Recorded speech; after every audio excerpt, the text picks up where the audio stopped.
శ్రీమాత్రే నమః. సనాతన ధర్మం లోపల ఉగాది కేవలం ఒక పండుగ మాత్రమే కాదు, అది ఒక కాలపురుషుని యొక్క ఆరాధన. అలా నూతన సంవత్సరం ప్రారంభమయ్యేటువంటి ఈ చైత్రశుద్ధ పాడ్యం నాడు జరుపుకునేటువంటి అసలు ఎలా జరుపుకోవాలి, ఈ పండుగ గురించినటువంటి విధి విధానాలు ఏవైతే ధర్మశాస్త్రాలు ఉన్నాయో వాటి గురించి మనం తెలుసుకుందాం. మొట్టమొదలు ఏం చేయాలంటే, సూర్యోదయానికన్నా ముందే నిద్రలేచి నువ్వుల నూనెతోని అభ్యంగన స్నానం చేయాలని చెప్పేసి నిర్ణయ సింధు లోపల వశిష్ఠ మహర్షి యొక్క వచనం ఇది. అత్ర తైలాభ్యంగో నిత్య వచ్చరాదౌ వసంతాదౌ బలిరాజ్యే తథైవచ తైలాభ్యంగం అకుర్వాణో నరకం ప్రతిపద్యతే అని నిర్ణయ సింధు యొక్క వచనం. అంటే ఉగాది రోజు, వసంత ఋతువు ప్రారంభం లోపల మరియు దీపావళి రోజు, ఇట్లాంటి సమయాల లోపల ఎవరైతే ఇది తైలాభ్యంగనం అంటే పొట్టు పెట్టుకొని తలకు నూనె రాసుకొని శరీరం అంతా కొద్ది నూనె రాసుకొని స్నానం చేయాలి. అలా చేయకుంటే నరక ప్రాప్తి పొందుతారని చెప్పేసి ఈ శాస్త్రం చెప్తుంది.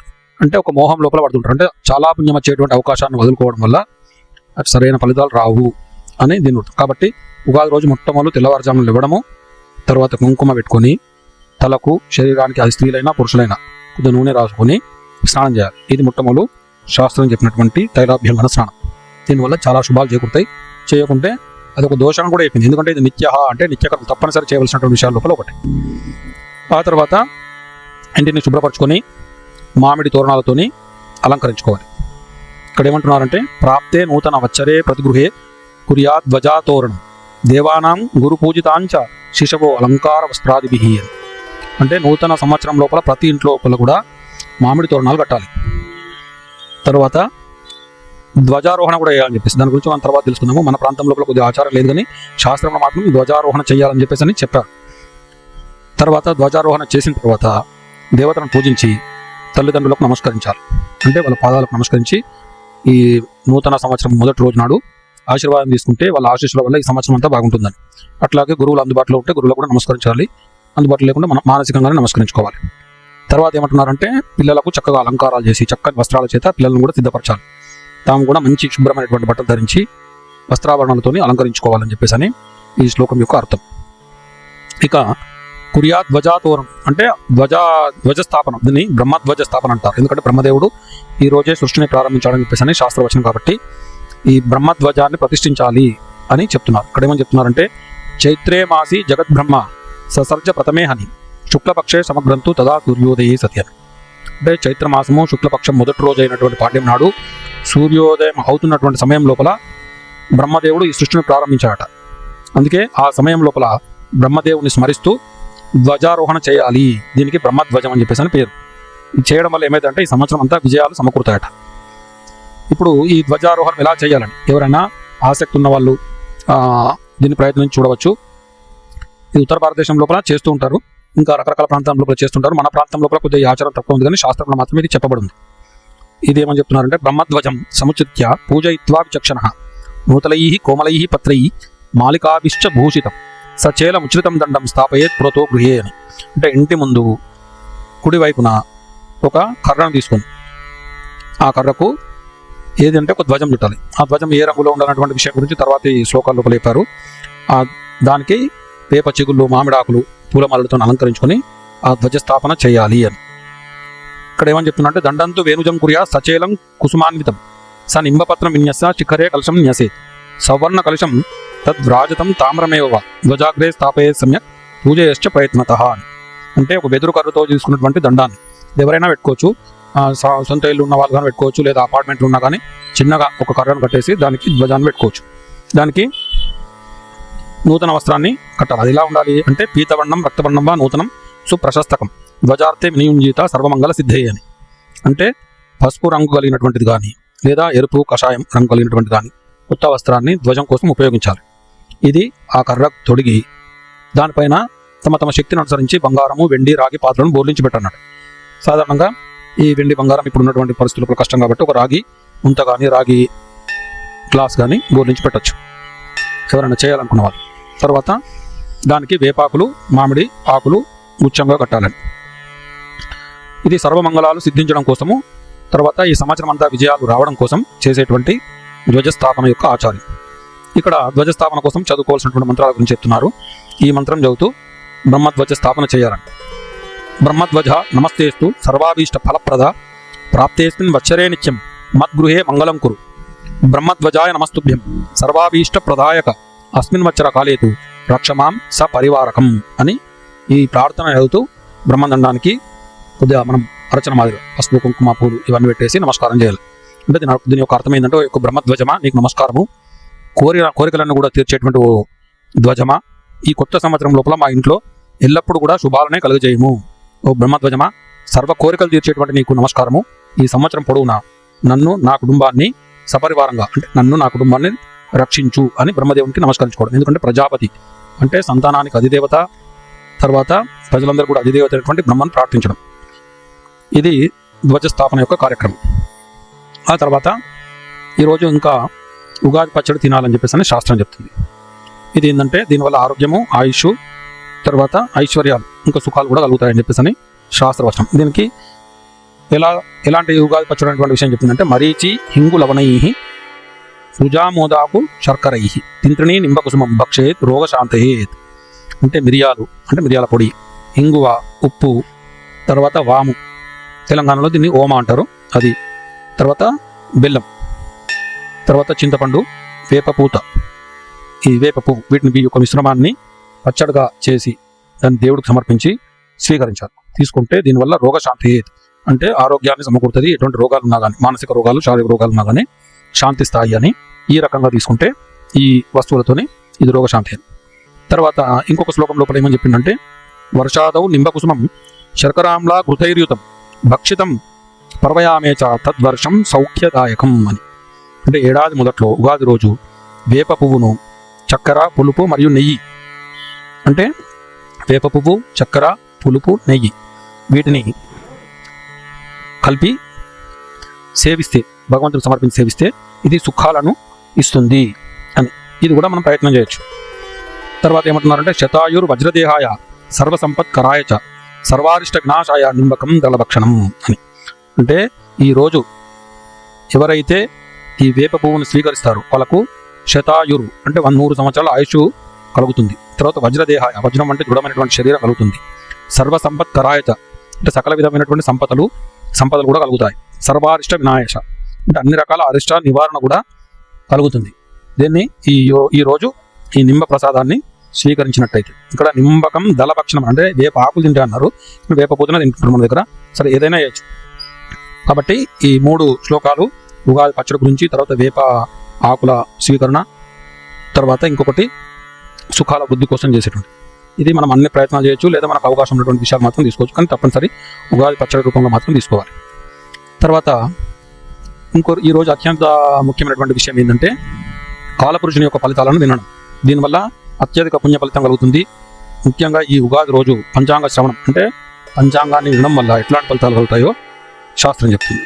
ఇక్కడ హితేశ్చ శ్రియమాప్నోతి వరదాయుష్య వర్ధనం నక్షత్రాత్ హరతే పాపం యోగాత్ రోగ నివారణం కరణాత్ కార్యసిద్ధిస్య పంచాంగ ఫలముత్తమం అని.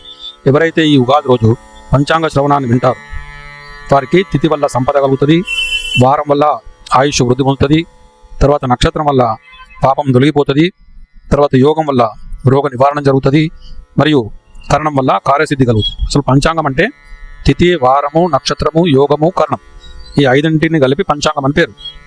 కాబట్టి ఈ పంచాంగాలు అంటే వీటి వల్ల ఈ ఫలితాలు కలుగుతాయి అనేది శాస్త్రం చెప్తుంది. అంతేకాకుండా ఈ పంచాంగ శ్రవణం చేయడం అనేటువంటిది చాలా పుణ్యదాయకమని.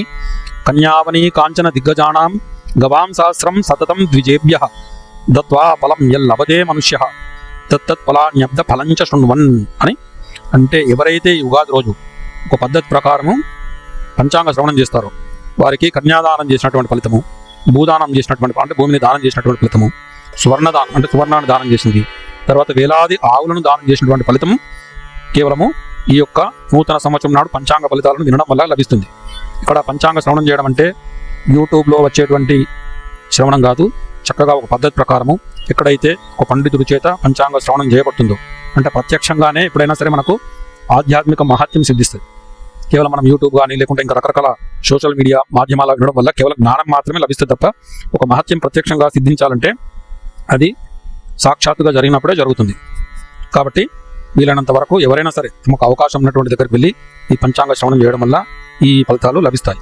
లేదంటే మనం ఒక ఆసక్తి కొద్దీ యూట్యూబ్లో కానీ లేదా సోషల్ మీడియాలో కానీ పంచాంగ శ్రవణం చేస్తే అక్కడ మహత్యం రాదు. కాకపోతే దానికి సంబంధించినటువంటి జ్ఞానము సాధారణంగా ఒక వినోదం కోసం ఈ సంవత్సరం ఈ రాశుల వారికి ఎంత ఆదాయ వ్యయాలున్నాయి అనేటువంటి విషయాలకు ఇది ఉపయోగపడుతుంది.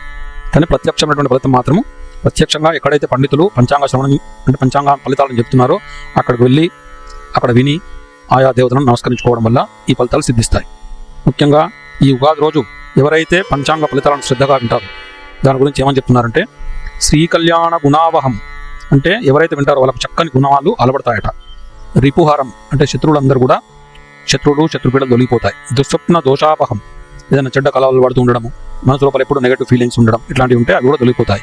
అంతేకాకుండా గంగా స్నాన విశేష పుణ్య ఫలదం గంగా స్నానం చేసినటువంటి ఫలితము సిద్ధిస్తుంది. గోదాన తుల్యం రుణం అంటే ఆవులను దానం చేస్తే ఎట్లా ఎంతటి గొప్ప పుణ్యం వస్తుందో అంతటి ఫలితము మరి ప్రత్యక్షంగా పంచాంగ శ్రవణం చేయడం వల్ల కలుగుతుంది. అంతేకాకుండా ఆయుర్వృద్ధితం ఉత్తమం ఈ యొక్క పంచాంగాన్ని ఈ నూతన సంవత్సరం నాడు విన్నట్టయితే వారికి చక్కగా ఆయుష్ అనేది వృద్ధి పొందుతుంది. శుభకరం అన్ని రకాల శుభాలను కలిగిస్తూ ఉంటుంది. సంతాన సంపత్ప్రదం అంటే సంతానాన్ని సంపదలను ప్రసాదిస్తుంది. నానాకర్మసు సాధనం సముచితం పంచాంగం ఆకర్ణ్యతాం అంటే అన్ని కర్మలకు కూడా మూలమైనటువంటి ఈ పంచాంగాన్ని గౌరవించి ఈ రోజు నూతన సంవత్సరం యొక్క పంచాంగ ఫలితాలు వినడం వల్ల ఇట్లాంటి ఫలితాలు కలుగుతాయని చెప్పేసి మరి శాస్త్రవచనం. తర్వాత పంచాంగ శ్రవణం చేసిన తర్వాత ఏం చేయాలని కూడా చెప్తున్నారు. అప్పుడు నవగ్రహాలకు నమస్కారం చేస్తున్నట. ఏమని ఆరోగ్యం సవితా తనోతు భవతాం ఇందుర్ యశో నిర్మలం భూతిం భూమి సుధాంశు తనయ ప్రజ్ఞాం గురు రౌరవం కావ్య కోమల వాగ్విలాసమతులం మందోముదం సర్వదా రాహు బలం విరోధ శమనం కేతు కులస్యోన్నతిం. పంచాంగ శ్రవణాన్ని ఒక పద్ధతి ప్రకారం శ్రద్ధగా విని తమ రాశి యొక్క ఫలితాలను ఒక ఆచారంగా కొద్ది తెలుసుకొని నవగ్రహాలను నమస్కరించుకుంటే ఈరోజు ఏమేమి జరుగుతాడట అంటే నవగ్రహాలు ఈ ఫలితాలు ఇస్తారట. సూర్యుడు ఆరోగ్యాన్ని ఇస్తాడట, చంద్రుడు కీర్తిని ప్రసాదిస్తాడట, కుజుడు ఐశ్వర్యాన్ని ఇస్తాడట, బుధుడు చక్కని తెలివితేటలను ప్రజ్ఞను తర్వాత స్పృహతో ఉండేటువంటి గుణాన్ని ప్రసాదిస్తాడట, గురువు చక్కని గౌరవాన్ని ఇస్తాడట, తర్వాత శుక్రుడు వాక్చాతుర్యాన్ని అందరూ మెచ్చుకునేలా ఉండేటువంటి ఒక వాక్చాతుర్యాన్ని మాటకరతనాన్ని ఇస్తాడట, తర్వాత శని సంతోషాన్ని అందిస్తుంటాడట, తర్వాత రాహు బాహుబలాన్ని శారీరక బలాన్ని సమకూరుస్తాడట, తర్వాత కేతువేమో చక్కని వంశాభివృద్ధిని ప్రసాదిస్తాడట. కాబట్టి ఈ రకంగా పంచాంగ శ్రవణం చేసి ఈ నవగ్రహాలను నమస్కరించుకోవాలి. అంతేకాకుండా ఇంకొక మరొకమైనటువంటి విషయం గురించి చెప్తున్నారు. ఈరోజు ఎన్ని రకాల పితృదోషాలున్నా అవన్నీ తొలగిపోవడం కోసం తర్వాత పితృల యొక్క అనుగ్రహం పొందడం కోసం ఒక గొప్ప విషయం చెప్తున్నారు. ఏంటంటే అది అత్ర ప్రపాదానముక్త అపరార్కే భవిష్యే అంటే భవిష్య పురాణం లోపల ఈరోజు ప్రపాదానం చేయాలని చెప్పారు. అంటే ప్రపాజాలం అంటే ఇక్కడి నుంచి 4 నెలల వరకు ఒక చలివేంద్రం అంటే శీతలమైనటువంటి జలాన్ని అన్ని జీవులకు సమర్పించారట. అంటే మనుషులు కానీ ఇంకెవరైనా సరే ఈ ఎండాకాలం లోపల ఎవరైతే శీతల జలాన్ని దానం చేస్తారో వారికి పితృదేవతలు చాలా సంతోషపడి అనుగ్రహాన్ని చూపిస్తారట. అతీతే ఫాల్గునే మాసి ప్రాప్తే చైత్ర మహోత్సవే పుణ్యేక్మి విప్రకతిదే ప్రపాదానం సమారభేతని అంటే పాల్గొన మాసం గడిచి చైత్రమాసం ప్రారంభమైనటువంటి ఈ యొక్క శుభ సమయం లోపల ఈ పుణ్య దినాన ప్రపాదానాన్ని అంటే చలివేంద్రాన్ని ప్రారంభించాలి. ఇది భవిష్య పురాణం లోపల చెప్పబడినటువంటి విధి.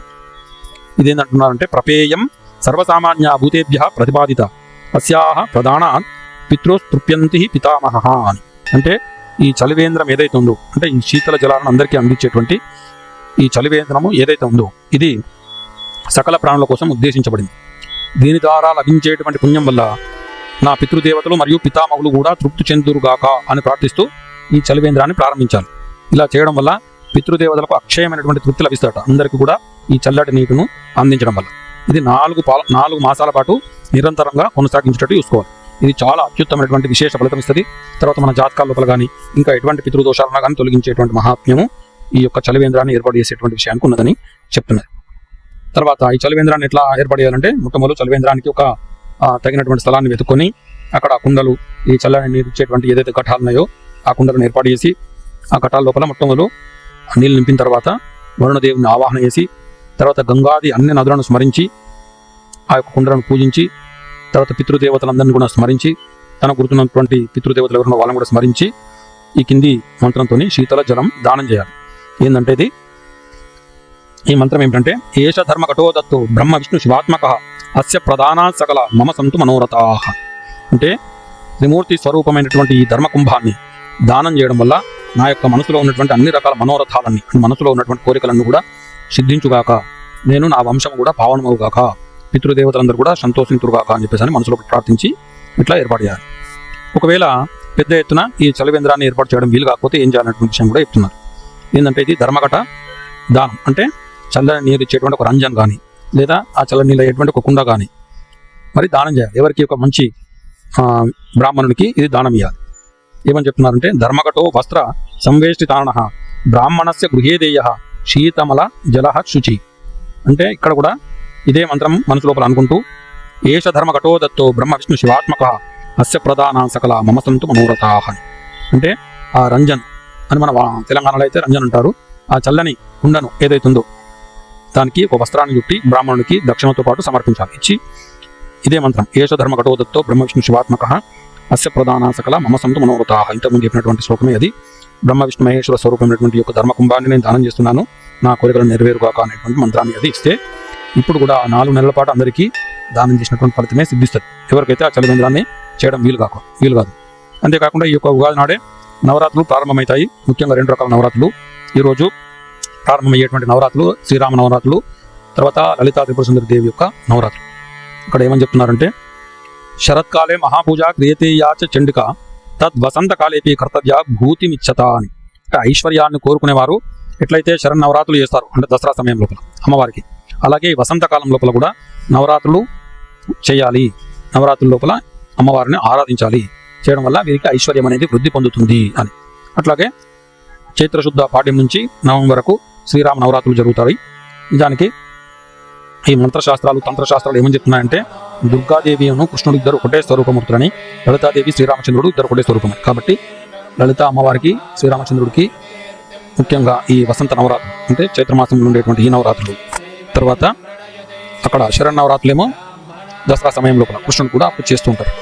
కాబట్టి ఇట్లా నవరాత్రులు కూడా ప్రారంభించాలి. నవరాత్రులు లేని వాళ్ళు కూడా ఈ 9 రోజులు రాముని యొక్క స్తోత్రాలు కానీ లేదా లలిత సహస్రనామాలు కానీ ఇట్లాంటి చదువుకోవడం వల్ల ఇంకా విశేషమైనటువంటి శుభాలు కలుగుతాయి. కాబట్టి స్వస్తి శుభం భవతు. శ్రీమాత్రే నమః. ఈ యొక్క నూతన సంవత్సరం లోపల మీరు అనుకున్నటువంటి శుభ సంకల్పాలు సిద్ధించి మీరు చక్కని అభివృద్ధి చేత ముందుకు సాగాలని కోరుకుంటూ అందరూ కూడా ఉగాది శుభాకాంక్షలు తెలియజేస్తూ స్వస్తి. శ్రీమాత్రే నమః.